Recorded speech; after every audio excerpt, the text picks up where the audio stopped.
कहने वाले कहते हैं कि ये सिर्फ एक कहानी नहीं बल्कि एक नए खौफनाक दौर की शुरुआत थी। वो दौर जो हिंदुस्तान के 90 के दशक में फल फूल रहा था। गैंगस्टर्स और अंडरवर्ल्ड की कहानियां फिर से अखबारों में आने लगी थीं।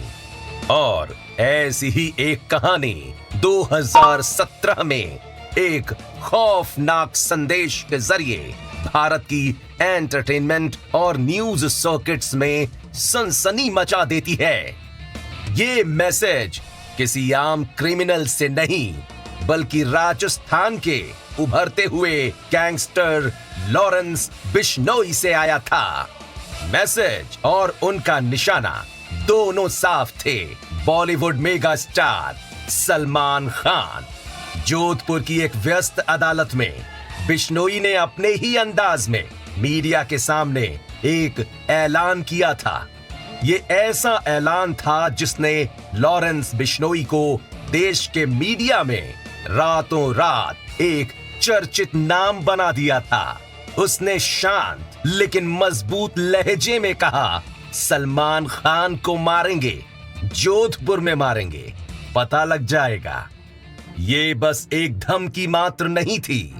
बिश्नोई समुदाय के लिए काले हिरण पवित्र अंडरवर्ल्ड अपने पैर पसारने लगा था। ये कहानी बस सलमान खान तक सीमित नहीं थी। आने वाले वक्त में काफी कुछ ऐसा होने वाला था जिससे लॉरेंस बिश्नोई का नाम जुड़ने वाला था। चाहे वो बॉलीवुड स्टार सलमान खान को दी गई धमकी हो या उसके नाम से होने वाली गैंग वॉर की घटनाएं, लॉरेंस का हर कदम मीडिया और पुलिस के रडार पर रहा।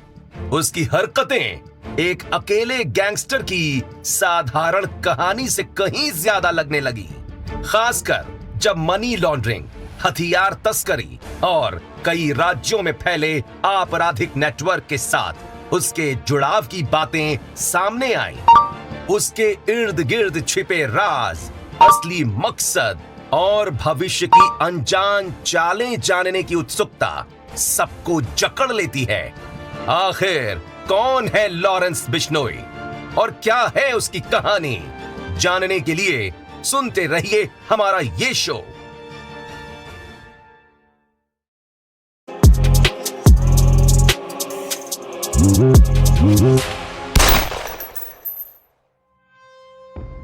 दिन था 16 सितंबर 2017। जगह थी जोधपुर का कोर्ट रूम। बॉलीवुड के मेगा स्टार सलमान खान के ऊपर काले हिरण के शिकार का केस चल रहा था। सलमान के फिल्मी करियर के साथ साथ जैसे इस केस पर भी सबकी निगाहें टिकी थीं। 1998 से चल रहे इस मामले ने सलमान खान को अभी भी अपने शिकंजे में जकड़ा हुआ था। एक ओर थे फिल्म स्टार सलमान खान और दूसरी तरफ था बिश्नोई समुदाय, जो अपने भगवान माने जाने वाले काले हिरण की मौत से आहत था। देश में जो भी बच्चा बॉलीवुड और सलमान खान को जानता था, वो जानता था कि ये केस सलमान खान के लिए कितना मुश्किल था। सलमान और काले हिरण को लेकर पॉप कल्चर में चुटकुलों की भरमार थी, लेकिन आज के दिन कोर्ट रूम का माहौल गरमाया हुआ था। आज इस कोर्ट रूम में कुछ अलग था। आज एक ऐसा चेहरा दिखा जो सलमान खान को देखकर अपनी मुट्ठी भींच रहा था। वो था लॉरेंस बिश्नोई। चूंकि केस सलमान खान का था तो उस वक्त कोर्ट में मीडिया का जमावड़ा भी लगा हुआ था। लगभग हर बड़ा media house mega star Salman Khan की पेशी के बाद की फोटो चाहता था। लॉरेंस ये देख रहा था, उसका गुस्सा बढ़ता जा रहा था। तभी इतने बड़े मीडिया को देखकर जैसे ही उसे एक मौका मिला, उसने सलमान खान को खुलेआम धमकी दे डाली। सलमान खान को यहीं जोधपुर में मार दिया जाएगा, हम उसे छोड़ेंगे नहीं। बिश्नोई समाज को जानवरों से बेहद लगाव है, उसने हमारे समाज की भावनाओं को ठेस पहुंचाई है। काले हिरण हमारे लिए पवित्र है। ये सिर्फ धमकी नहीं है, चेतावनी है। लॉरेंस बिश्नोई की इस धमकी को अलग अलग मीडिया हाउसेज ने अपने अपने अंदाज में छापा, लेकिन उस दिन जोधपुर के कोर्ट रूम को इस बयान ने सन्न कर दिया था। उस वक्त शायद किसी ने नहीं सोचा होगा कि ये सिर्फ एक जवान लड़के का गुस्सा नहीं था, बल्कि आने वाले वक्त में ये धमकी एक खरोच से नासूर बनने वाली थी। साल है 2018 का। 2017 जोधपुर कोर्ट में दी हुई लॉरेंस बिश्नोई की धमकी अब मुंबई की सड़कों तक पहुंच चुकी है। सलमान खान के घर की सड़क पर मुंबई के बांद्रा में गैलेक्सी अपार्टमेंट के बाहर, जहां सलमान खान के फैंस दिन रात भाई की एक झलक पाने के लिए पड़े रहते हैं, उनके बीच ही एक और इंसान सलमान खान के घर के चक्कर काटने लगा था। बिश्नोई गैंग का शार्प शूटर संपत नेहरा ने गैलेक्सी अपार्टमेंट पर लगातार नजर रखी हुई थी। उसका आखिरी मकसद था सलमान खान की जान लेना। संपत नेहरा ने सलमान खान के घर का खूब मुआयना किया, उनके आने जाने के समय को नोट किया। वो सलमान खान की जान लेने की तैयारी में था, पर नेहरा के इरादे कामयाब नहीं हुए और उसे पुलिस ने जल्द ही गिरफ्तार कर लिया। लेकिन लॉरेंस बिश्नोई गैंग का गुस्सा ठंडा नहीं हुआ था। सुबह के समय हल्की सी रोशनी खिड़कियों से अंदर आ रही है। बांद्रा की सड़कें रोज सुबह टहलने वाले लोगों के साथ साथ धीरे धीरे जाग रही हैं। इन्हीं जागने वालों में से एक हैं सलीम खान, हिंदी सिनेमा को उसका सुनहरा वक्त देने वाले, अपनी कलम से अमिताभ बच्चन जैसे एंग्री यंग मैन पैदा करने वाले। सलमान खान के वालिद सलीम खान की लाइफ में मॉर्निंग वॉक अहम हिस्सा है। वो अपने गैलेक्सी अपार्टमेंट से निकलकर बाहर सड़क पर आते हैं, एक गहरी सांस लेते हैं ताजगी महसूस करते हुए। थोड़ी देर वॉक करने के बाद जैसे ही वो वापस घर की तरफ मुड़ते हैं, उनकी नजर एक नजदीकी बेंच पर पड़ती है। एक सफेद लिफाफा हल्की हवा में उड़ता हुआ बेंच पर रखा है। ऐसा लिफाफा उन्होंने पहली बार यहाँ पड़ा देखा था। ऐसा लग रहा था मानो कोई ये लिफाफा उनके लिए ही छोड़ गया हो। वो उसके पास जाते हैं और देखते हैं तो उसके ऊपर उनका नाम ही लिखा हुआ है, सलीम खान। सलीम का माथा हल्का सा सिकुड़ता है। वो थोड़ा झिझकते हुए लिफाफे को उठा लेते हैं। लिफाफे में कोई भारीपन है। वो धीरे से लिफाफा खोलते हैं और एक पन्ना बाहर निकालते हैं। उसमें लिखावट बड़ी अजीब है, जैसे जल्दी जल्दी में लिखी गई हो, मोटे मोटे अक्षरों में। जैसे जैसे वो उस लेटर को पढ़ते हैं, उनकी आंखें बड़ी होती जाती हैं और दिल की धड़कनें तेज हो जाती हैं। लेटर पर लिखा है, तुम्हारा भी अंजाम सिद्धू मूसेवाला जैसा कर देंगे। सलीम खान के चेहरे का रंग थोड़ा उड़ जाता है। वो थोड़ी देर वहीं खड़े रहते हैं, इस लेटर को कसकर पकड़े हुए, जैसे कोई अनजाना सा बोझ उनके कंधों पर आ गया हो। वो इधर उधर देखते हैं, ऐसा लगता है जैसे कोई उन पर नजर रखे हुए है। सलीम अब भी घबराए हुए अपने बेटे सलमान के कमरे में जाते हैं। वो अभी भी लेटर को अपने हाथों में थामे हुए हैं। चेहरे पर चिंता साफ दिख रही है। सलमान भी सुबह की कॉफी के साथ एक स्क्रिप्ट पढ़ रहे थे। अपने वालिद के आते ही वो ऊपर देखते हैं। अरे डैड, आप सुबह सुबह, सब ठीक? ये देखो। सलमान वो लेटर लेते हैं और पढ़ते हुए उनके चेहरे पर गहरी शिकन आ जाती है। उनके चेहरे पर गुस्सा और चिंता साफ दिखाई दे रही है। ये लोग हमारे घर तलक पहुंच गए। मुझे लगता है पुलिस को इन्फॉर्म करना पड़ेगा। लेकिन ये प्रैंक भी तो हो सकता है ना? प्रैंक तुम्हें लग सकता है सलमान, पर मैं तुम्हारा बाप हूं। मुझे जो ठीक लगता है करने दो। वैसे तो ये प्रैंक वाली बात सलमान ने सलीम खान को शांत करने के लिए कह दी थी, लेकिन अंदर ही अंदर उन्हें ये बात पता थी कि ऐसा पहले कभी नहीं हुआ। तो ये बेहतर होगा कि एक बार पुलिस को इस बारे में खबर कर दी जाए। थोड़ी देर के बाद ही सलमान और सलीम खान पुलिस अधिकारी के सामने बैठे थे। ये मैसेज क्लियर है खान साहब, हम इस मैटर को लाइटली नहीं ले सकते। अब से आपकी सिक्योरिटी और टाइट होगी। जो भी जरूरी है वो कीजिए। इसके बाद सलमान खान के घर पर सुरक्षा बढ़ा दी गई। मुंबई पुलिस चौकन्नी हो गई और सलमान को चेतावनी दी गई कि वे अपनी सुरक्षा को लेकर सतर्क रहें। लेकिन इस खतरे की छाया आज भी उनके आसपास मंडरा रही है। सलमान खान के घर के चारों तरफ सिक्योरिटी कैमरे लगा दिए गए। पुलिसकर्मी उनके घर के आसपास गश्त करने लगे और सलमान खान की ओवरऑल सिक्योरिटी बढ़ा दी गई। लेकिन इन बातों से लॉरेंस बिश्नोई गैंग को शायद बहुत फर्क नहीं पड़ने वाला था। इतना तो वो भी जानते थे कि अगर उन्होंने ऐसा लेटर सलमान खान के लिए छोड़ा है तो उसका ये असर तो होगा ही। तो ये थी कहानी उस अदालत की जो एक काले हिरण के शिकार से शुरू होकर मुंबई की गलियों तक फैल चुकी थी। लॉरेंस बिश्नोई और उसके गैंग ने सलमान खान को टारगेट किया था और उसके बाद ये मामला किस दिशा में जाएगा ये देखना अभी बाकी था। देश भर के मीडिया हाउस और अखबार अपनी अपनी सुर्खियां बना रहे थे। क्या सलमान खान इस गैंग की साजिशों से बचे रहेंगे या फिर कोई नई कड़ी सामने आएगी? साल 2023 के मार्च का महीना। सलमान खान के ऑफिस की खिड़कियों से हल्की हल्की रोशनी अंदर आ रही है। सलमान खान अपने ऑफिस में बैठे थे। थोड़ी देर पहले ही एक फिल्म डायरेक्टर उन्हें एक स्क्रिप्ट सुनाकर गया था। सलमान ने अपने मैनेजर को कॉल करने के लिए अपना फोन निकाला। जैसे ही उस पर आए नोटिफिकेशन पर उनकी नजर पड़ी।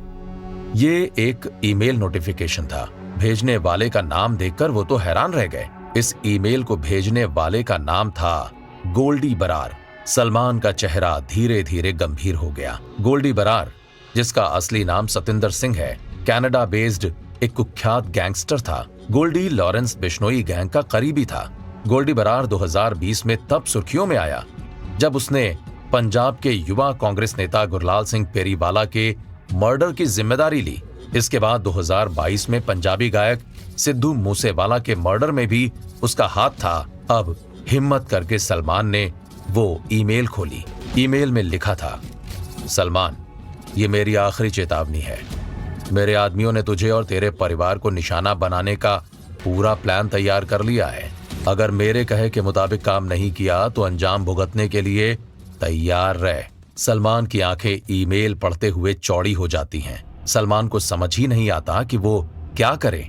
थोड़ी देर तक उन्हें ये ठीक से याद नहीं रहता कि उन्होंने किस काम के लिए फोन उठाया था। वो थोड़ी देर तक अपने कमरे में इधर उधर घूमते रहे। पहले वो लेटर और अब ये ईमेल।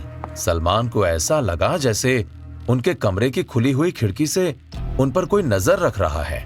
1998 के बाद का सारा वाकया सलमान की आंखों के सामने नाच गया। सलमान अपने फोन को उठाते हैं और अपने सुरक्षा प्रमुख को कॉल करते हैं। उनकी आवाज में घबराहट और गुस्सा साफ झलकता है।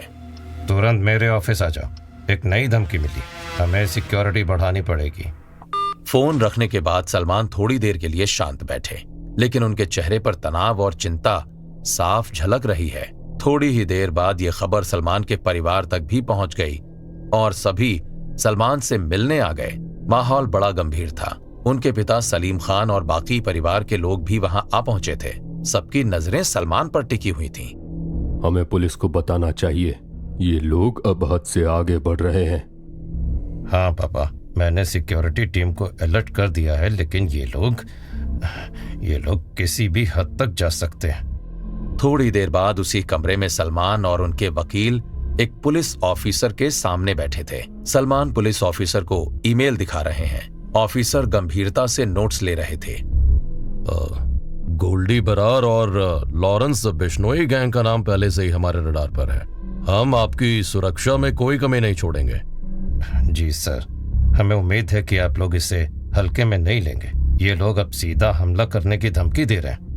पुलिस अधिकारी ने उन्हें विश्वास दिलाने के लिए सिर हिलाया और फिर से एक बार सलमान के घर के आसपास की सिक्योरिटी बढ़ा दी गई। लेकिन गोल्डी बरार की इस धमकी ने सलमान खान और उनके परिवार के लिए एक नई चिंता खड़ी कर दी थी। लॉरेंस बिश्नोई गैंग का शिकंजा अब उनकी निजी जिंदगी पर कसता जा रहा था और मुंबई पुलिस की सुरक्षा में भी एक अनजानी खामोशी थी। सलमान अपने लिविंग रूम में अपने परिवार के साथ बैठे थे। माहौल बड़ा सामान्य था। हल्की फुल्की हंसी के बीच सामान्य बातें हो रही थीं। इसी दौरान उनके मैनेजर का फोन आया। सलमान ने फोन उठाया। हाँ बोलो। भाई, अभी सोशल मीडिया पर आपके खिलाफ एक धमकी भरा पोस्ट आया है। गोल्डी बरार ने खुलेआम एक पोस्ट डालकर कहा है कि उनका टारगेट अब आप हैं। ये पोस्ट हर जगह वायरल हो गया है। मुझे लिंक भेजो, मैं देखता हूँ। सलमान वहां से चुपचाप निकल जाते हैं। दूसरे कमरे में जाकर सोशल मीडिया का वो लिंक उन्होंने खोला। पोस्ट में साफ साफ धमकी दी गई थी कि उनका समय अब खत्म होने वाला है। उनके चेहरे पर तनाव और गुस्सा साफ दिखाई पड़ रहा था। गोल्डी बरार की इस धमकी ने सोशल मीडिया पर हड़कंप सा मचा दिया। लोगों की प्रतिक्रियाएं बाढ़ की तरह आने लगीं। कुछ लोग सलमान खान के सपोर्ट में खड़े हो गए तो कुछ लोगों के मन में डर और चिंता थी। सोशल मीडिया पर लोगों की प्रतिक्रियाएं लगातार आ रही थीं। इंस्टाग्राम पर एक फैन ने कमेंट में लिखा, सलमान भाई के साथ इस तरह का व्यवहार बर्दाश्त नहीं करेंगे। यहां तक कि ट्विटर पर एक ट्रेंड चलने लगा, #सपोर्ट सलमान खान, हम आपके साथ हैं भाई। यूट्यूब पर एक न्यूज चैनल की हेडलाइन आई, सलमान खान को फिर से मिली धमकी, क्या अब उनकी सुरक्षा पर और सवाल उठेंगे। सलमान खान को इन लोगों से बचना चाहिए, ये कोई मजाक नहीं है। सलमान अपने सोशल मीडिया अकाउंट्स को देख रहे हैं, जहां उनके फैंस उन्हें सपोर्ट कर रहे थे और उनकी सुरक्षा के लिए चिंता जता रहे थे। वहीं सलमान अपने वकील के साथ पुलिस स्टेशन पहुंच गए। वहां मीडिया की भीड़ थी। वो पुलिस अधिकारी से मिले। हम आपकी सुरक्षा में कोई कमी नहीं छोड़ेंगे, लेकिन सोशल मीडिया पर इस तरह की धमकियों को हल्के में नहीं लिया जा सकता। हम इस मामले में साइबर सेल की मदद भी लेंगे। ठीक है सर, आई होप कि आप लोग इसे जल्दी से जल्दी हैंडल करेंगे।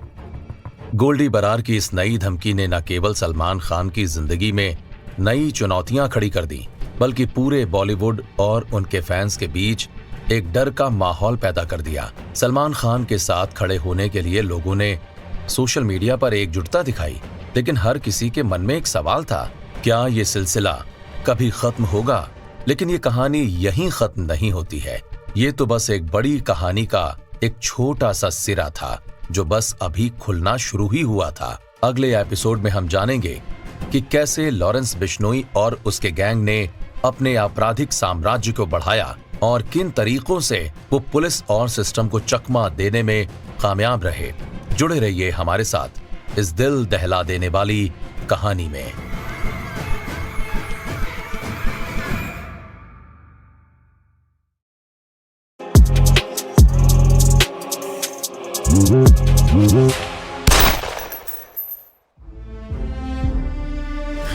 सलमान खान को धमकी, पंजाबी सिंगर सिद्धू मूसेवाला की हत्या, बाबा सिद्दीकी की हत्या सहित कई हाई प्रोफाइल केस के पीछे लॉरेंस बिश्नोई के होने का दावा किया जाता रहा है।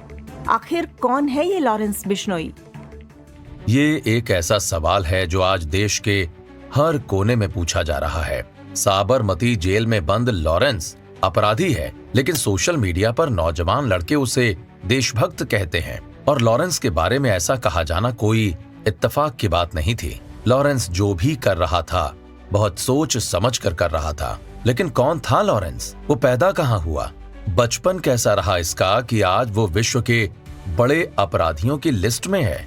यहाँ तक कि कनाडा का प्रधानमंत्री भी उसकी बात करता है। लॉरेंस बिश्नोई का जन्म 12 फरवरी 1992 को इंडिया पाकिस्तान बॉर्डर से 50 किलोमीटर दूर पंजाब के दुतवाली गांव में हुआ था। उसके पापा लवीर सिंह एक पुलिस कांस्टेबल थे। लॉरेंस की मां सुनीता एक साधारण हाउसवाइफ थी। लॉरेंस बिश्नोई कम्युनिटी से बिलोंग करता है। ये बिश्नोई कम्युनिटी मूलतः पंजाब, हरियाणा और राजस्थान में पाई जाती है। एक कहानी कहती है कि जब वो पैदा हुआ तो उसका रंग दूध की तरह सफेद था। ऐसा लगता मानो कोई अंग्रेज हो। इसी बात से खुश होते हुए उसकी मां ने उसका नाम रख दिया लॉरेंस। ये नाम एक ब्रिटिश एडमिनिस्ट्रेटर हेनरी लॉरेंस से प्रभावित था। वहीं पर दूसरी कहानियों की माने तो लॉरेंस का असली नाम बालकरण बरार था। जब बालकरण स्कूल जाने लगा और उसमें थोड़ी बहुत समझ विकसित हुई तो उसने अपना नाम बदला और लॉरेंस रख लिया, क्योंकि उसको लॉरेंस शब्द का साउंड अच्छा लगता था। इस नाम में एक खनक थी। लॉरेंस का परिवार जमींदारों का परिवार था। उसके पास गांव में 110 एकड़ के आसपास जमीन थी। एक भरा पूरा परिवार जिसमें बहुत ही आराम से लॉरेंस की जिंदगी चल रही थी। लॉरेंस का बचपन गांव में ही बीता। बाद में उसके पेरेंट्स ने उसका एडमिशन अजमन कॉन्वेंट स्कूल में करवा दिया। ये स्कूल एक क्रिश्चियन बोर्डिंग स्कूल था जो अबोहर में पड़ता था। स्कूल में लॉरेंस भी आम लड़कों की तरह ही था। उसमें किसी भी तरह के आपराधिक या मानसिक रूप से अलग होने के कोई लक्षण नहीं थे।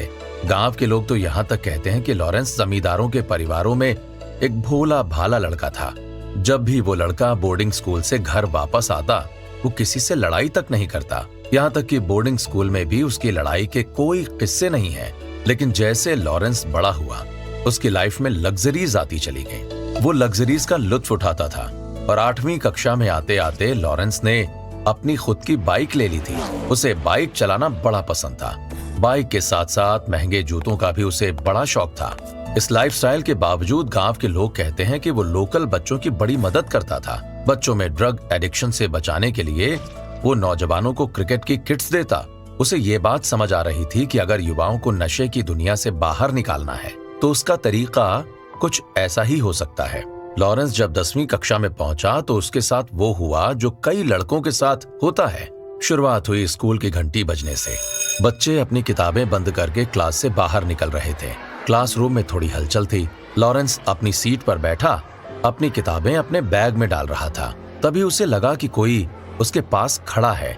उसने नजर उठाई तो देखा कि काजल उसके पास खड़ी थी। उसे यकीन ही नहीं हुआ, क्योंकि पिछले कुछ दिनों से वो भी काजल को उसकी नजर बचाकर तो देख ही रहा था, लेकिन उसे गलतफहमी थी कि काजल ने उसे खुद को देखते हुए नहीं देखा है। लॉरेंस ने काजल को देखा और अपना बैग लेकर खड़ा हुआ। लॉरेंस, तुम्हारे पास हिस्ट्री के नोट्स हैं क्या? मैं पिछली क्लास मिस कर गई थी। हाँ है तो, मैं कल ले आऊंगा तुम्हारे लिए। पक्का? अगर भूल गए तो? लॉरेंस को अब खेल समझ आ चुका था। उसका कॉन्फिडेंस बढ़ गया। क्लास से काजल के साथ निकलते हुए उसने कहा, अरे मैं भुलक्कड़ नहीं हूं, पर अगर तुम्हें डर लग रहा है तो मेरा नंबर ले लो ना, मुझे याद दिला देना। अच्छा, तो नंबर देने का बहाना था ये। लॉरेंस चुप रहा लेकिन मुस्कुराता रहा। वो दोनों स्कूल के गेट के पास आ चुके थे। ठीक है, नंबर बताओ। दोनों ने एक दूसरे को अपना फोन दिया और अपना अपना नंबर एक दूसरे के फोन में फीड कर दिया। इस तरह से आया लॉरेंस की लाइफ में प्यार, और प्यार लॉरेंस की लाइफ में एक नई तरह की एनर्जी लेकर आया। काजल और लॉरेंस की दोस्ती प्यार में बदलनी थी, जो बदल गई। स्कूल की क्लास में लॉरेंस के लिए एक छोटी सी दुनिया बसने लगी थी। काजल को लॉरेंस का चुपचाप उसकी बातें सुनना, उसकी हर छोटी छोटी परेशानी को समझना और उसके साथ छोटी छोटी चीजों में खुश होना बहुत अच्छा लगता था। एक दिन काजल ने अपने सपनों के बारे में लॉरेंस से बातें की और लॉरेंस को पहली बार लगा कि वो भी किसी का सपना बन सकता है। लॉरेंस को अब एक ऐसा साथी मिला था जो उसे समझता था, उसके अच्छे और बुरे वक्त में उसके साथ था। यही वो वक्त था जब लॉरेंस का जीवन एक नई दिशा में मुड़ रहा था। काजल के साथ उसके पहले प्यार के इस अनुभव ने उसे एक बेहतर इंसान बनने का एहसास कराया। काजल और लॉरेंस ये मानने लगे कि एक दिन वो शादी करेंगे। वो दोनों एक साथ अपना फ्यूचर प्लान करने लगे। जब 10th क्लास खत्म हुई तो लॉरेंस और काजल अपने गांव से चंडीगढ़ आ गए। वहां 11वीं और 12वीं के लिए उन्होंने चंडीगढ़ के DAV स्कूल में एडमिशन ले लिया। लॉरेंस वहीं एक हॉस्टल में रहता है। दोनों की पढ़ाई और प्यार वाला जीवन खूब चल रहा था।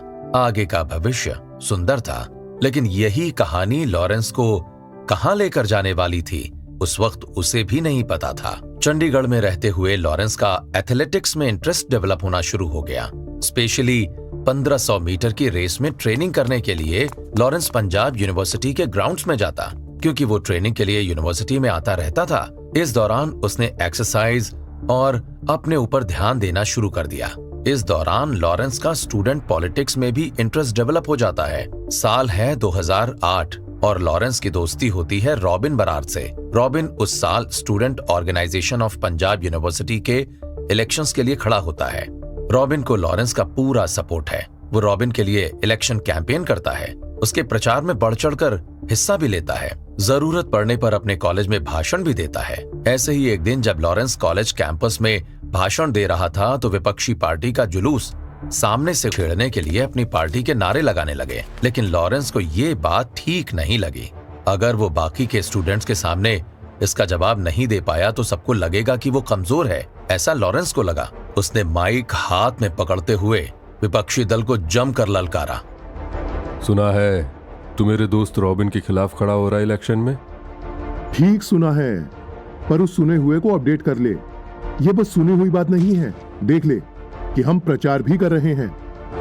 हीरो बनने का शौक बहुत है तुझे, है ना? पर एक कॉलेज में बस एक ही हीरो हो सकता है। अगर अपनी सलामती चाहता है तो अब एक काम कर, ये इलेक्शन से नाम वापस ले ले। इतना बोलते हुए लॉरेंस स्टेज से नीचे विपक्षी दल के थोड़ा नजदीक आ गया। बाकी के स्टूडेंट्स ये देख रहे थे। माहौल गर्मा गया, लेकिन बात अभी किसी भी तरह की हाथापाई तक नहीं पहुंची थी। दरअसल एक्सपर्ट्स की माने तो वो ये बात कहते हैं कि पंजाब की पॉलिटिक्स का रास्ता वहां की यूनिवर्सिटीज से होकर ही जाता है।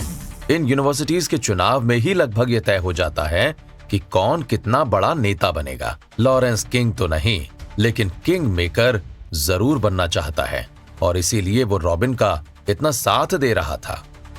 ये इलेक्शन से नाम वापस ले ले, लॉरेंस ने दोहराया। सामने विपक्षी कैंडिडेट्स ने अभी भी कोई जवाब नहीं दिया, जैसे कि वो उसे अनसुना कर रहे हों। अब लॉरेंस को गुस्सा आ गया। और उसे जब गुस्सा आता है तो उसके सिर पर जैसे भूत सवार हो जाता है। उसने तुरंत अपनी कमर से पिस्तौल निकाली और हवा में कई गोलियां चला दी। इन गोलियों की गूंज के बाद कैंपस में एक सन्नाटा और अफरा तफरी का माहौल छा गया। अब कोई बहादुरी दिखाने की जरूरत नहीं है, समझा? ये इलाका हमारा है और ये कुर्सी भी। कल सुबह तक सोच ले और फिर हमेशा के लिए चुप हो जा। लॉरेंस का जुनून और दोस्ती निभाने का नशा आज यहां तक पहुंच गया कि उसने ऑपोजिशन कैंडिडेट को धमकाने के लिए रिवॉल्वर चला दी और इसी वजह से उस पर एक अटेम्प्ट टू मर्डर का केस फाइल हो गया। यह लॉरेंस के खिलाफ पहला केस था। लॉरेंस और उसके दोस्तों को अरेस्ट कर लिया गया और इसी के साथ लॉरेंस बिश्नोई की क्रिमिनल जर्नी शुरू हो गई। इस कहानी में लॉरेंस का जेल जाना क्यों जरूरी था और काजल के साथ ऐसा क्या हुआ जिसने लॉरेंस की जिंदगी को बदल कर रख दिया, ये हम जानेंगे अगले एपिसोड में। आप हमारे साथ बने रहिए।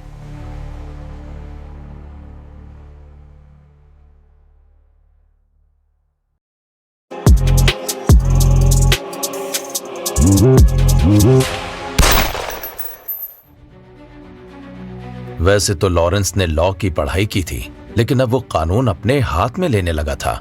उसे लगता था कि दोस्त की मदद के लिए गोली चला देने में कोई गुनाह नहीं है। उसके ऊपर कैंपस में गोली चलाने पर अटेम्प्ट टू मर्डर का चार्ज तो लगा, पर उस हादसे में किसी को कोई नुकसान नहीं हुआ था, तो लॉरेंस जल्दी छूट गया। पर इसी हादसे के बाद जेल में कुछ दिन बिताने के बाद लॉरेंस बिश्नोई की क्रिमिनल जर्नी स्टार्ट हो चुकी थी।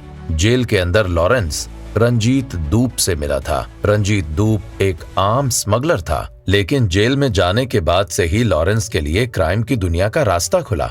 एक तरफ लॉरेंस जेल में था और दूसरी तरफ कॉलेज के चुनाव हो रहे थे। इस दौरान रॉबिन बरार के लिए प्रचार करने वाला कोई नहीं था। विपक्षी दल ने भी लॉरेंस के जेल में होने का फायदा उठाया और इस मौके को खूब भुनाया। उनकी तरफ से जमकर प्रचार किया गया। जहां मसल पावर का इस्तेमाल करना था, उन्होंने वो भी किया। नतीजा ये हुआ कि रॉबिन बरार इलेक्शन हार गया। इस बीच लॉरेंस 2 महीने जेल में पड़ा रहा। उसके बाद उसे बेल मिल गई। बेल मिलने के बाद जैसे लॉरेंस कॉलेज पॉलिटिक्स से कुछ वक्त के लिए गायब हो गया। वो चुप हो गया था। एक दिन चंडीगढ़ में एक पार्क की बेंच पर वो काजल के साथ बड़ी देर तक चुप बैठा रहा। हवा में हल्की सी सरसराहट थी। दूर कहीं से आती जाती गाड़ियों की आवाज आ रही थी। काजल ने उसकी हालत देखते हुए कहा, तुम इतने परेशान क्यों लग रहे हो लॉरेंस? जेल से बाहर आ गए हो, अब तो सब ठीक होना चाहिए, है ना? लॉरेंस काजल की तरफ देखता है।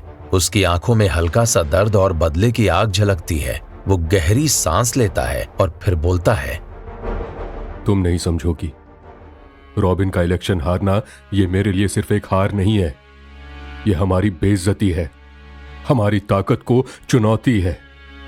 जिसने भी उसे हराया उसे इसका खामियाजा भुगतना होगा। काजल लॉरेंस की तरफ देखती है और उसके हाथ को पकड़ती है। लेकिन लॉरेंस, ये सब करते करते तुम खुद को और मुश्किल में डाल रहे हो। इसका कोई अंत नहीं है। मुझे नहीं लगता ये ठीक होगा कि तुम इस बात को इतना पर्सनली लो। लॉरेंस अपनी मुट्ठियां भींचता है। उसके दिमाग में कुछ और ही चल रहा है। सिर्फ गुस्सा नहीं है, ये हमारी इज्जत का सवाल है। उस जीतने वाले ने सिर्फ रॉबिन को हराया नहीं, उसने हमें कमजोर समझा। मैं ये कैसे बर्दाश्त करूं कि लोग हमें कमजोर समझे? काजल थोड़ी चिंतित होकर उसे देखती है। उसे समझ नहीं आता कि लॉरेंस को वो कैसे समझाए। लेकिन क्या इस तरह का बदला तुम्हें या रॉबिन को खुशी देगा? इससे क्या हासिल होगा लॉरेंस? खुशी की बात नहीं है काजल, ये इज्जत और ताकत की बात है। अगर हमने जवाब नहीं दिया तो कल हर कोई हमें और हमारे ग्रुप को कमजोर समझेगा।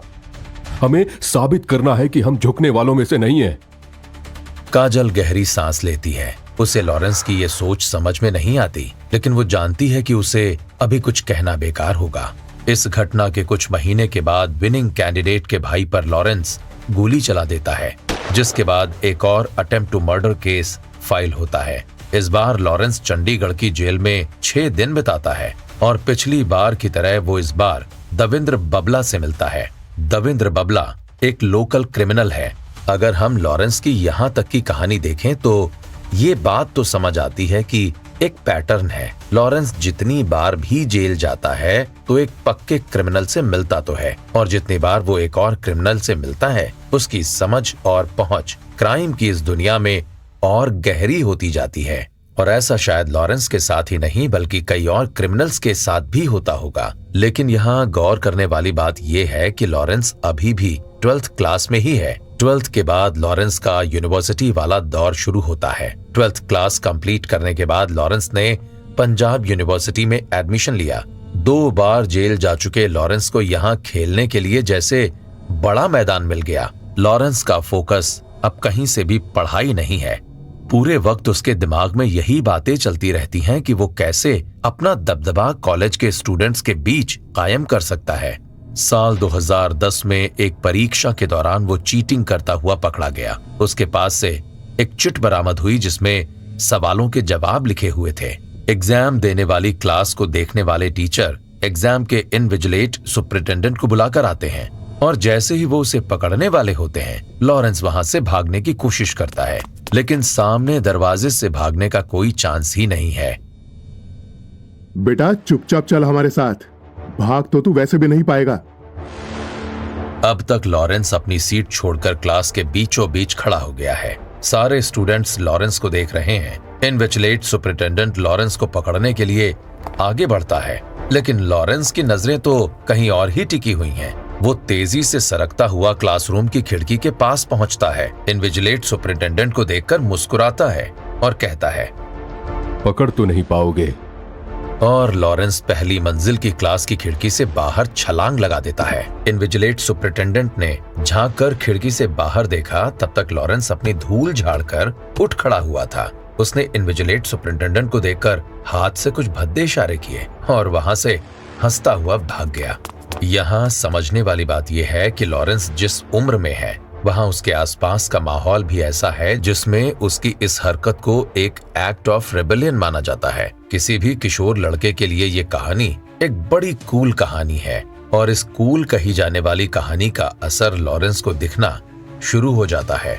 इस इंसिडेंट की वजह से कैंपस पॉलिटिक्स में लॉरेंस पॉपुलर हो जाता है। उसके पास पैसा है, स्टाइल है और गट्स है, जिसकी वजह से फॉलोवर्स अट्रैक्ट करना उसके लिए इतना मुश्किल नहीं है। यूनिवर्सिटी में रहते हुए वो लड़कों के बीच में बहुत ही पॉपुलर हो जाता है। लॉरेंस का अपना स्टाइल है। वो जो भी बात कहता है एक कॉन्फिडेंस के साथ कहता है। लॉरेंस को यहाँ तक आते आते ये भी लगने लगा कि वो बाकी के स्टूडेंट से बेहतर है और उसे उन सबका मुखिया होना चाहिए। इस बात को साबित करना और सच बनाने का एक ही तरीका था, यूनिवर्सिटी में होने वाले चुनाव में खड़ा होना।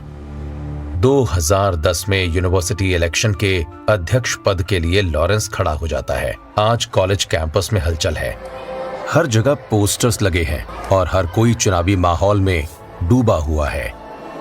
लॉरेंस पूरे आत्मविश्वास के साथ कैंपस में घूम रहा है। उसके चारों तरफ उसके सपोर्टर्स हैं। वो लॉरेंस के नाम के नारे लगा रहे हैं। लॉरेंस मौका देखकर एक ऊंची जगह पर चढ़ता है और आवाज लगाता है। उसे देखकर उसके सपोर्टर्स और बाकी स्टूडेंट्स भी आसपास जमा हो जाते हैं। आज से हमारे कॉलेज की राजनीति में एक नया अध्याय शुरू होता है। अगर आप मेरे साथ हो तो अच्छी बात है, अगर नहीं हो तो मेरे खिलाफ हो, पर मेरे साथ हो या खिलाफ उसका फैसला आज आपको लेना होगा।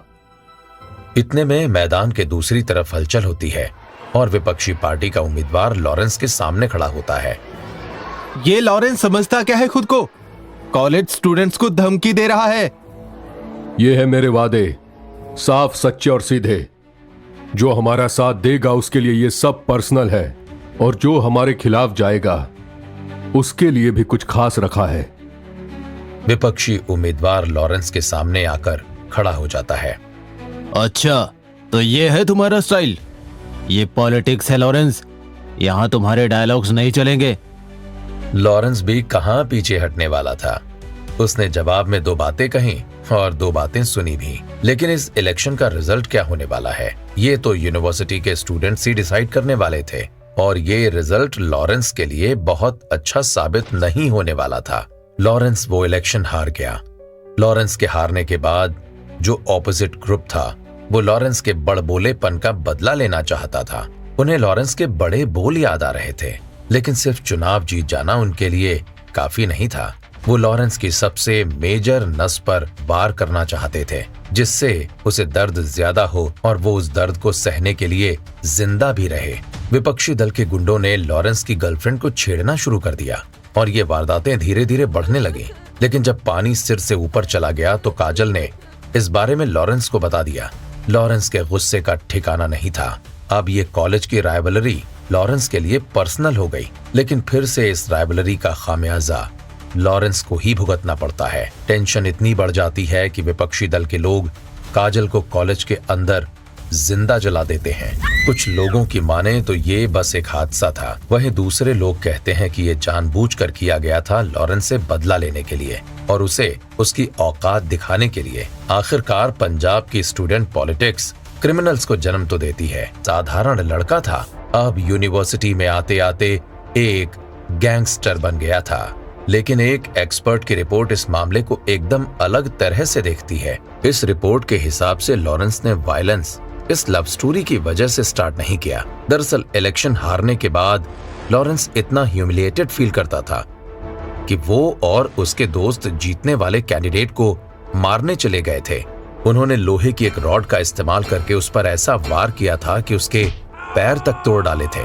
पुलिस के हिसाब से लॉरेंस ने 2 देसी कट्टों के साथ उसको मारने की कोशिश भी की थी। कुछ समय के बाद लॉरेंस और उसका ग्रुप पुलिस को सरेंडर कर देता है और 3 हफ्ते के बाद उन सबको बेल मिल गई। अब लॉरेंस डिसाइड करता है कि अगला इलेक्शन तो वो जीत कर ही रहेगा। क्या लॉरेंस इलेक्शन जीत पाता है?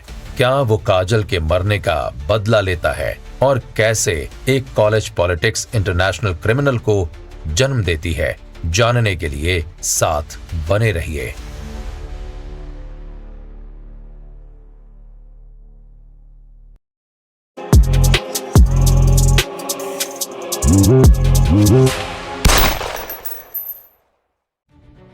लॉरेंस की कहानी उसके दिमाग में लगातार बड़ी होती जा रही है।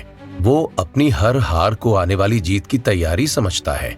उसे इस वक्त ऐसा भी लगने लगा था कि वो बार बार हार इसलिए भी रहा है क्योंकि ऊपर वाला चाहता है कि वो कुछ और बड़ा करे। काजल की उसकी लाइफ में नहीं होने के बाद उसके पास अपने फ्यूचर में देखने के लिए बहुत कुछ नहीं था, लेकिन जब काजल उसकी लाइफ में थी तब भी वो क्राइम के रास्ते पर ही था और काजल की खाली जगह को उसने अपने एम्बिशन से भरना शुरू कर दिया था और ये एम्बिशंस क्राइम से जुड़े हुए थे और क्राइम में खुलेआम अपनी मर्जी चलाने के लिए उसे और ज्यादा कंट्रोल की जरूरत थी। लॉरेंस अगले इलेक्शन में उतरकर जीतने का ऐलान कर चुका था। इस बार लॉरेंस इस खेल में थोड़ा और पक्का था। जेल जा जाकर उसे एक बात तो समझ आ गई थी कि अगर कुछ बड़ा पाने के लिए उसे कुछ वक्त जेल में भी गुजारना पड़ता है तो वो कोई बड़ी बात नहीं है। उसका अब एक ही मकसद था, किसी भी तरह से ये इलेक्शन जीतना, और इलेक्शन जीतने का मतलब था कि लॉरेंस को कैंपस में और ज्यादा से ज्यादा लड़ाइयों में भाग लेना होगा। दिन था 12 अप्रैल 2010 का। सुबह के 4 बजे थे। Punjab university student union leader Bhupendra Singh Chandigarh के सेक्टर 11A में रहते थे। वो रोज की तरह ही आज सुबह भी उठकर प्रेयर कर रहे थे। आस पास के इलाके में सब शांत था और यही सबसे सही वक्त था भूपेंद्र सिंह के लिए अपनी प्रेयर पूरी करने का। लेकिन आज उनके घर के आसपास की शांति भंग करते हुए कुछ हलचल हो रही थी। भूपेंद्र सिंह को उनके घर के गेट से कुछ आवाजें सुनाई पड़ी। बीच प्रेयर में ये आवाजें जैसे खलल डाल रही थीं। वो उठे और उठकर उन्होंने बाहर देखा। थोड़ी देर में बाहर उन्हें 5 लड़के उनके घर के आसपास जैसे उन पर नजर रख रहे थे। कौन है भाई वहां? भूपेंद्र सिंह की बात का जवाब उन्हें नहीं मिलता। वो लड़के अभी भी वहीं खड़े कुछ इशारे कर रहे थे। सुबह के अंधेरे में भूपेंद्र सिंह जी को उनकी शालीन नहीं दिख रही थी, लेकिन उन्हें यह समझ आ रहा था कि दाल में कुछ काला जरूर है। ओए, मैं आऊं उधर या तुम लोग जाते हो यहां से? कौन हो? इतना सुनते ही वो लड़के जोर जोर से भूपेंद्र को धमकी देने लगे। भूपेंद्र को यह समझ नहीं आया कि आखिर हुआ क्या। तुम लोग जाते हो कि मैं पुलिस को बुलाऊं? लफंगे कहेंगे। उन लड़कों ने उनकी बात का जवाब नहीं दिया। वहीं उनके घर के बाहर उनकी पजेरो और एस्टीम गाड़ियां खड़ी थीं। उन्होंने उनकी गाड़ी में पेट्रोल छिड़ककर आग लगा दी। इतनी देर में भूपेंद्र सिंह जी का परिवार जाग गया था। जब भूपेंद्र का परिवार उनकी तरफ चिल्लाता हुआ भागा तो वो सारे लड़के एक सफेद रंग की एंडेवर गाड़ी में बैठकर भाग खड़े हुए। लाजमी है कि इस घटना के बाद भूपेंद्र सिंह चुप नहीं बैठने वाले थे। उन्होंने घटना की पुलिस कंप्लेंट दर्ज की, जिसके बाद सेक्टर 11 पुलिस स्टेशन में उन सभी लड़कों के खिलाफ एक FIR रजिस्टर की गई। लेकिन इन FIR से लॉरेंस की पॉपुलैरिटी कम नहीं हुई। लॉरेंस 2011 के चुनाव तक इतना पॉपुलर हो चुका था कि उसने फिर स्टूडेंट इलेक्शन लड़ा और इस बार वो जीत गया। इतने सालों से देखा हुआ लॉरेंस का सपना आखिरकार पूरा हुआ था। वो इस मौके को भुनाने का कोई मौका गंवाना नहीं चाहता था। उसको एक मदद मिलती है यूथ अकाली दल लीडर विक्की से। पंजाब की स्टूडेंट पॉलिटिक्स में लॉरेंस की सबसे तगड़ी दोस्ती विक्की से ही होती है। इन दोनों की दोस्ती इतनी तगड़ी है कि लॉरेंस विक्की को अपना एक बड़ा भाई मानता है। पंजाब यूनिवर्सिटी में उसके कई गहरे दोस्त बनते हैं, जैसे गोल्डी बरार, संपत नेहरा और जसविंदर सिंह उर्फ रॉकी। ये कुछ ऐसे नाम हैं जो लॉरेंस की कहानी में काफी आगे तक जाने वाले हैं। लेकिन अभी इलेक्शन जीतने के बाद अब लॉरेंस के सपने बड़े हो गए हैं, पर उसे इस बात का भी डर है कि उसे कभी भी मारा जा सकता है। उससे बचने का बस एक ही तरीका है कि वो अपनी ताकत सिर्फ लोगों के साथ नहीं बल्कि हथियारों के साथ भी बढ़ाए। लॉरेंस एक गैंग बनाता है। कई सारे लड़के उसके साथ जुड़कर काम करने लगे थे। लॉरेंस इल्लीगल हथियारों की ट्रेडिंग का काम शुरू कर देता है। उसके ऐसा करने के पीछे दो मकसद हैं। लॉरेंस को उन लोगों से लगातार खतरा है जिनको स्टूडेंट पॉलिटिक्स के दौरान उसने अपना दुश्मन बनाया था।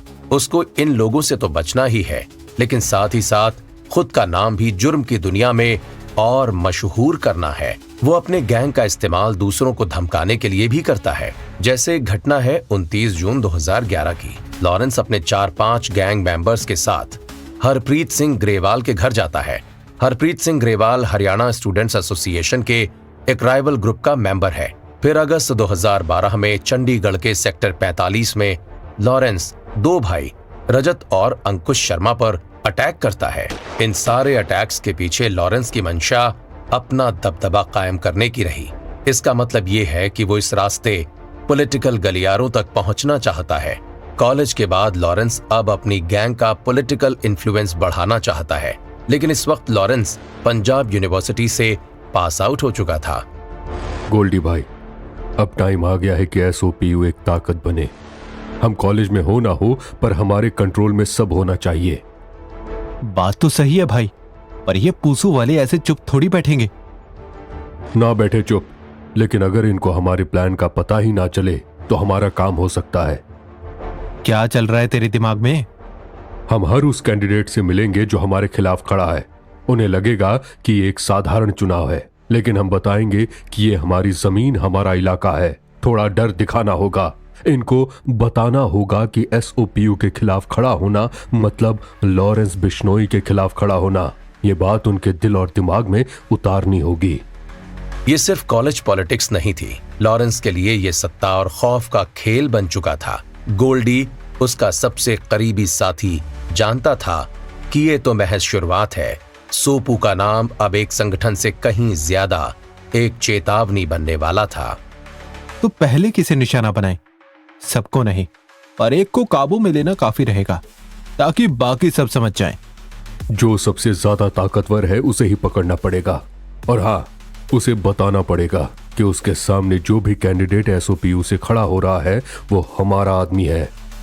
और इस तरह से लॉरेंस अपने गैंग मेंबर्स को उन इलेक्शंस में खड़ा करता कैंडिडेट्स के तौर पर। लेकिन लॉरेंस के इरादों में जो चल रहा था उसके लिए बस इतना काफी नहीं था। उसकी नजर अब पंजाब की दूसरी यूनिवर्सिटीज पर भी थी। वो इसी मॉडल को हर जगह लागू करना चाहता था। लेकिन इस सब के पीछे जो सबसे बड़ी ताकत थी वो आती थी पैसे से, और पैसा आता था इल्लीगल हथियारों की तस्करी से और लोगों को धमकाने से। लॉरेंस अब पंजाब के बिजनेसमैन और इंडस्ट्रियलिस्ट को धमकी देकर उनसे पैसे की उगाही करने लगा था। लेकिन उसके लिए अभी भी ये सफर जितना आसान लग रहा है उतना था नहीं। 2013 में लॉरेंस को एक बड़ा सेटबैक लगा। हुआ ये कि मुसार के गवर्नमेंट कॉलेज के स्टूडेंट इलेक्शन में लॉरेंस ने अपने दोस्त को एक कैंडिडेट के तौर पर खड़ा किया था। उसकी कैंपेन से लेकर बैकएंड तक हर तरफ लॉरेंस ने अच्छा खासा पैसा खर्च किया था। उसे इस इलेक्शन से बहुत उम्मीदें थीं, लेकिन जब इस चुनाव का रिजल्ट आया तो लॉरेंस का आदमी हार गया था। लॉरेंस को ये बात एकदम गले से नीचे नहीं उतरी कि ऐसा फिर से उसके साथ हो सकता है। वो अपने गैंग के साथ कुछ बड़ा प्लान करता है और आखिरकार वो दिन आता है जिस दिन का उसे इंतजार था। रात के समय एक सुनसान सड़क पर एक कार खड़ी थी। अंधेरे में सिर्फ उसकी हेडलाइट्स जल रही थीं। गाड़ी के अंदर कॉलेज चुनाव का विनिंग कैंडिडेट बैठा हुआ था। थोड़ी देर में वो गाड़ी स्टार्ट करता है और उसे लेकर आगे बढ़ता है। कार में गाने चल रहे हैं और उसके चेहरे पर एक हल्की सी स्माइल है। थोड़ी देर गौर करने पर जल्दी ही उसके चेहरे से ये स्माइल गायब हो जाती है। उसे समझ आता है कि कोई उसका पीछा कर रहा है। वो जहां जहां अपनी गाड़ी को मोड़ता है, दूसरी गाड़ी भी ठीक वैसे ही मुड़ जाती है। कौन है ये? पीछा क्यों कर रहा है? वो हड़बड़ाहट में अपने रियर व्यू मिरर में देखता है लॉरेंस की एसयूवी और करीब आ रही है। विनिंग कैंडिडेट घबराकर गाड़ी की स्पीड बढ़ाता है, लेकिन लॉरेंस उससे 1 इंच भी पीछे नहीं हटता। विनिंग कैंडिडेट की कार के पीछे लॉरेंस अपनी काली एसयूवी चला रहा है। वो गाड़ी का एक्सेलरेटर और तेज करता है। तभी विनिंग कैंडिडेट के सामने से एक गाड़ी निकलती है और उसके सामने आकर रुक जाती है। पीछे से लॉरेंस अपनी गाड़ी विनिंग कैंडिडेट की गाड़ी से सटाकर ऐसे खड़ा करता है कि वो गाड़ी निकल ही ना पाए। लॉरेंस अपनी गाड़ी से फटाफट उतरकर विनिंग कैंडिडेट के पास आता है। उसकी गाड़ी के शीशे पर खटखटाते हुए कहता है, अब तुझे एसओपीयू का असली मतलब समझ आएगा। क्या चाहिए तुझे? छोड़ दे मुझे। लॉरेंस की आंखों में गुस्सा साफ झलक रहा है।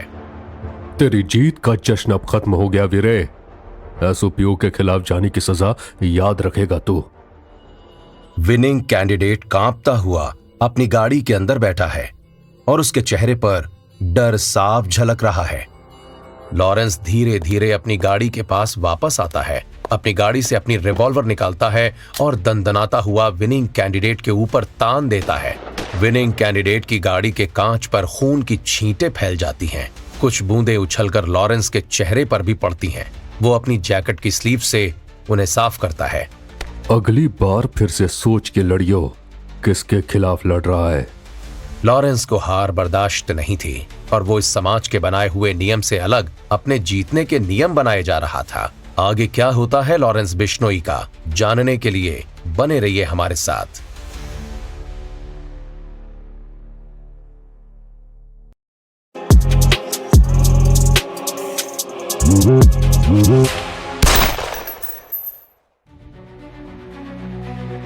थोड़ा रुककर सोचें तो ये बात कितनी अजीब है कि कॉलेज इलेक्शन में हारने की वजह से एक स्टूडेंट ने दूसरे स्टूडेंट की जान ही ले ली।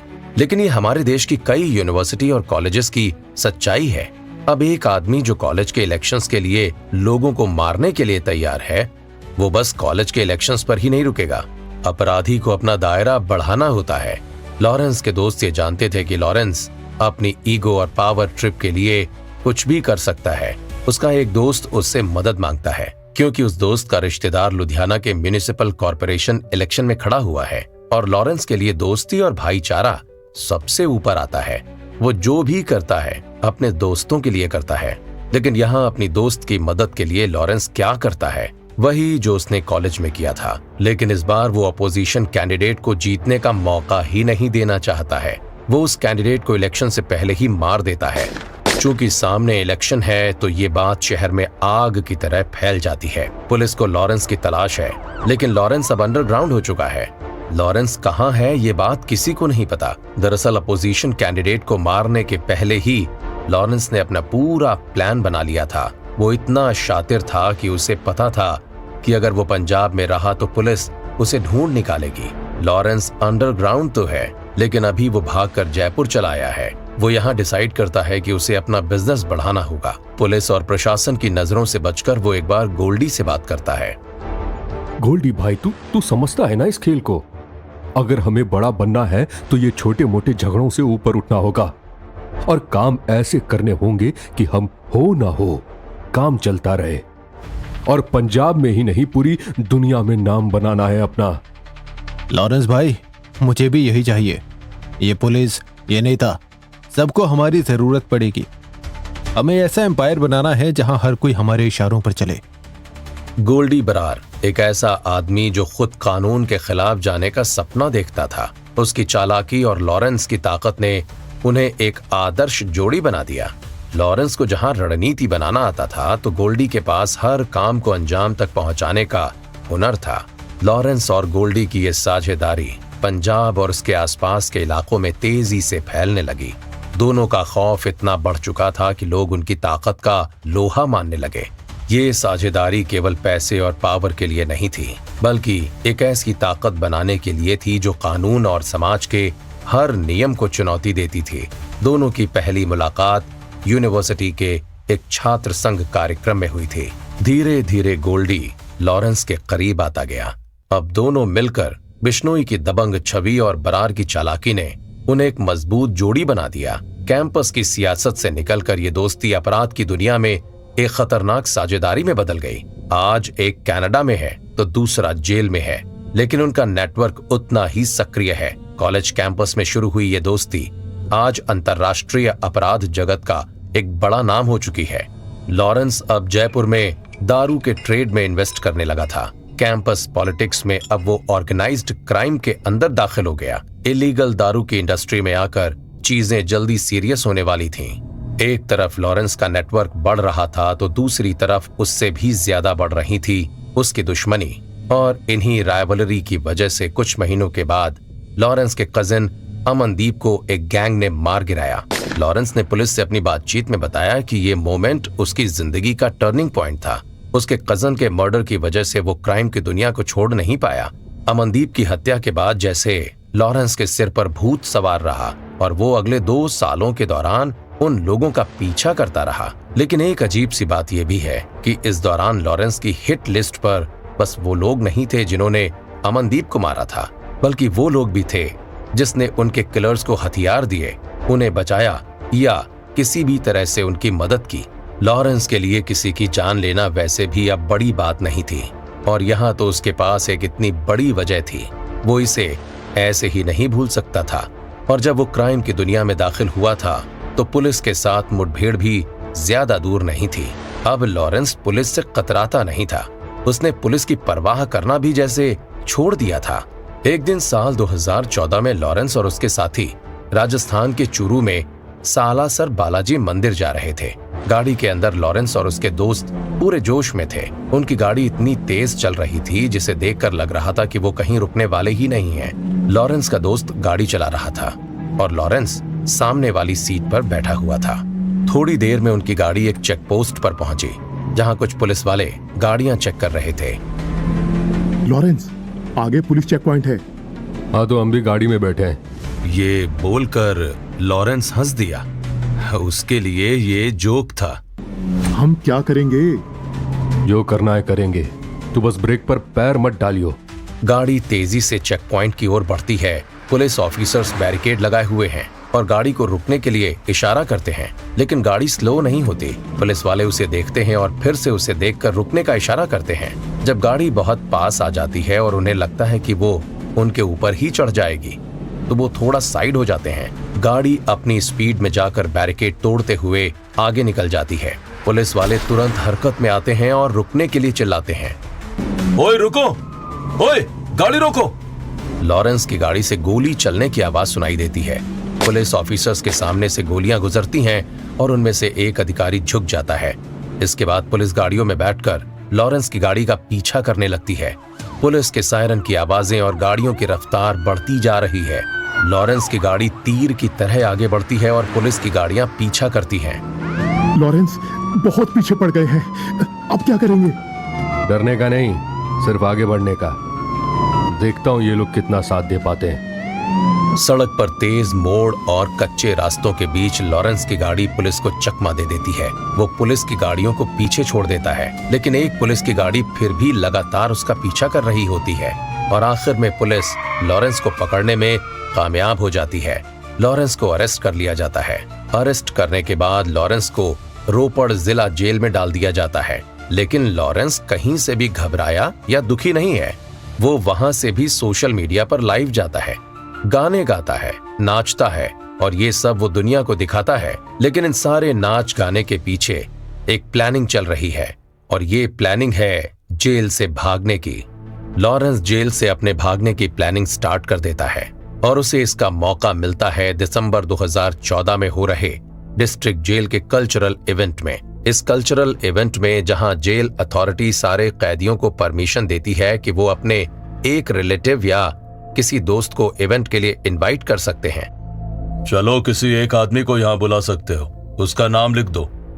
एक एक करके सारे कैदी रजिस्टर में अपने गेस्ट का नाम और पता लिखते हैं। फिर बारी आती है लॉरेंस की। वो चुपचाप आगे बढ़ता है। उसका चेहरा शांत है लेकिन मन में ख्याल लगातार चल रहे हैं। वो आराम से पेन उठाता है। उसके पीछे और भी कैदी हैं। अरे इतना क्या सोच रहा है, जल्दी कर, और लोग भी हैं। लॉरेंस पुलिस ऑफिसर की तरफ देखता है, फिर रजिस्टर में अपने गेस्ट का नाम लिखता है। ये नाम है इंद्रप्रीत सिंह उर्फ पेरी। जब ये नाम रजिस्टर में दर्ज किया जा रहा होता है तो किसी को पता नहीं होता कि इसके पीछे लॉरेंस के मंसूबे क्या हैं। लेकिन लॉरेंस हर एक काम बड़ी सोच समझकर कर रहा है। उसे पता है कि वो क्या कर रहा है और इसका रिजल्ट क्या होने वाला है। दरअसल इंद्रप्रीत सिंह उर्फ पेरी लॉरेंस का खास दोस्त है और वो डिस्ट्रिक्ट जेल के कल्चरल इवेंट में आता है और इसी दिन लॉरेंस और वो दोनों मिलकर ये प्लानिंग करते हैं कि लॉरेंस जेल से कैसे भागेगा। महीना है जनवरी, साल है 2015। आज के दिन लॉरेंस को रोपड़ डिस्ट्रिक्ट जेल से अबोहर कोर्ट जाना है। उसके साथ 4 पुलिसकर्मी हैं। लॉरेंस को पुलिस की गाड़ी में हाई सिक्योरिटी के साथ बिठाया जाता है। वो अबोहर कोर्ट जाता है। वहां उसकी हियरिंग होती है। हियरिंग के बाद लॉरेंस और पुलिस टीम से असिस्टेंट सब इंस्पेक्टर और 3 हेड कांस्टेबल मनकपुर गांव में लक्की ढाबा पर खाना खाने के लिए रुकते हैं। जब वो खाना खा ही रहे होते हैं कि उसी समय 2 गाड़ियां आकर ढाबे पर रुकती हैं। लॉरेंस जैसे ही खाना खत्म करता है वो झटके से पुलिसकर्मी से अपना हाथ छुड़ाता है और वहां से भागकर एक गाड़ी के अंदर घुस जाता है। जैसे ही पुलिस उसका पीछा करने की कोशिश करती है, दूसरी गाड़ी उन्हें टक्कर मार देती है और लॉरेंस वहां से फरार हो जाता है। लेकिन कुछ ही टाइम के बाद लॉरेंस फिर से पकड़ा जाता है अपने गैंग मेंबर्स के साथ। इस बार लॉरेंस को कपूरथला जेल में अरेस्ट किया जाता है। अब क्योंकि लॉरेंस पर इतने केसेस लग चुके हैं, इसलिए उसकी कस्टडी एक जेल से दूसरी जेल तक ट्रांसफर होती रहती है और इन जेलों में ही वो दूसरे क्रिमिनल से भी मिलता है। एक एक्सपर्ट बताते हैं कि राजस्थान की जेल में जाने से पहले लॉरेंस कोई बड़ा क्रिमिनल नहीं था, लेकिन एक बार जाने के बाद वो कई गैंगस्टर्स के साथ कांटेक्ट में आया था, जिसने उसका मानो रूप ही बदल दिया। जानते हैं आगे क्या होता है लॉरेंस की इस कहानी में। साथ बने रहिए आप।